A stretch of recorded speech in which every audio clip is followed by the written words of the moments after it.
ఇప్పుడు Modi short cut చూసిండు. చంద్రబాబు కదా పోయినసారి ఎలక్షన్లలో షార్ట్ కట్ చూసినట్టుగా నిజంగా జగన్ ఓడిపోలేదు అక్కడ. నిజంగా మోడీ ప్రధానమంత్రి కావాల్సిన పరిస్థితి కూడా భారతదేశంలో లేకుండే. వీళ్ళు ఏం చేశారు, ఓటింగ్ మిషన్స్ను మేనేజ్ చేశారు, అంటే పోలింగ్ను కూడా మేనేజ్ చేశారు. కేవలం అందులో మ్యానిపులేట్ చేయడమే కాదు. ఇప్పుడు పరకాల ప్రభాకర్ గారు మొత్తం కుల్ల బయట పెట్టాడు. నేను ఆయనతోని 100% వాళ్ళు ఏకీభవిస్తున్నా.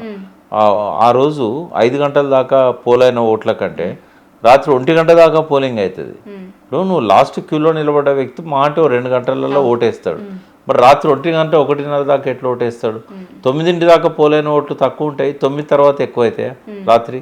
అంటే ఇట్లా నానా రకాలుగా ఎలక్టోరల్ని మేనేజ్ చేస్తున్నారు. మొన్న వెస్ట్ బెంగాల్ ఎలక్షన్లు వచ్చినాయి. ఇప్పుడు లక్షల సంఖ్యలో ముస్లింలను ఒక సాఫ్ట్వేర్ పెట్టి పీక్ పడేసిన వాళ్ళ పేర్లని, పెద్ద గొడవలు ఆందోళనలు అవుతున్నాయి. అంటే ఇప్పుడు ఇక ఎలక్టోరల్ మొత్తం ఆయన చేతుల్లోకి వెళ్ళిపోయింది.